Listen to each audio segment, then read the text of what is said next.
1 Samuel அதிகாரம் 8. இஸ்ரவேலர் தங்களுக்கு ஓர் அரசனை வேண்டல்.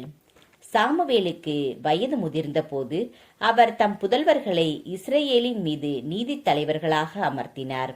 அவருடைய தலைமகனின் பெயர் யோவேல், இளையவனின் பெயர் அபியா. இவர்கள் பெயர் சபாவில் நீதி தலைவர்களாய் இருந்தனர். ஆனால் அவருடைய புதல்வர்கள் அவர்தம் வழிமுறைகளை நடவாமல் பொருளாசைக்கு உட்பட்டு கையூட்டு வாங்கி நீதியை வழங்கவில்லை. எனவே இஸ்ரவேலரின் பெரியோர் அனைவரும் ஒன்று கூடி சாமுவேலிடம் ராமாவுக்கு வந்தனர். அவர்கள் அவரிடம், இதோ உமக்கு வயது முதிர்ந்து விட்டது, உம் புதல்வர்கள் உம் வழிமுறைகளில் நடப்பதில்லை.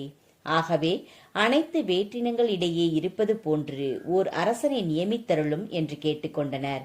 எங்களுக்கு நீதி வழங்க ஒரு அரசனை தாரும் என்று அவர்கள் கேட்டது சாமுவேலுக்கு தீயதெனப்பட்டது.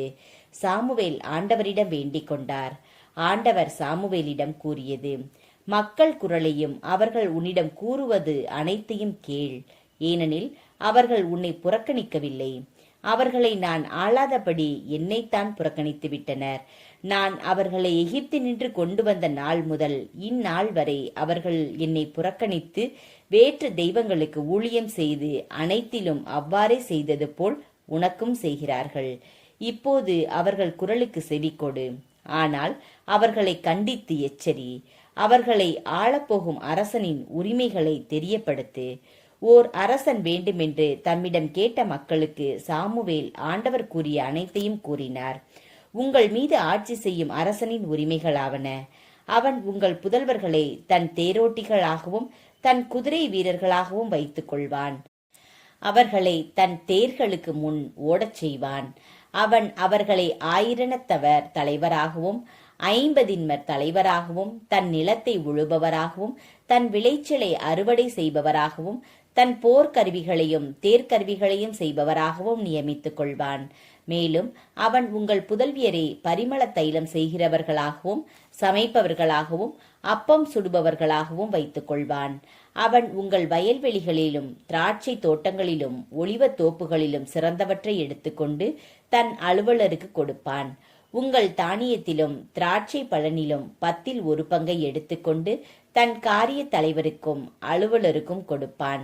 உங்கள் வேலைக்காரரையும் வேலைக்காரிகளையும் உங்கள் கால்நடைகளில் சிறந்தவற்றையும் உங்கள் கழுதைகளையும் தன் சொந்த அலுவலுக்காக பயன்படுத்துவான். உங்கள் மந்தைகளில் 10 1 பங்கை எடுத்துக்கொள்வான். நீங்கள் அவனுக்கு பணியாளர்களாய் இருப்பீர்கள். அந்நாளில் நீங்களே உங்களுக்காக தேர்ந்து கொண்ட அரசனை முன்னிட்டு முறையிடுவீர்கள். அந்நாளில் ஆண்டவர் உங்களுக்கு செவி கொடுக்க மாட்டார். மக்களோ சாமுவேலின் குரலுக்கு செவி கொடுக்க மறுத்து, இல்லை, எங்களுக்கு கட்டாயமாய் ஓர் அரசன் வேண்டும். அனைத்து வேற்றின மக்கள் போலவே நாங்களும் இருப்போம். எங்கள் அரசன் எங்களுக்கு நீதி வழங்குவார். எங்கள் போர்களை முன்னின்று நடத்துவார் என்றனர். மக்கள் கூறியவை அனைத்தையும் சாமுவேல் கேட்டு அவற்றை ஆண்டவரின் காதில் போட்டு வைத்தார்.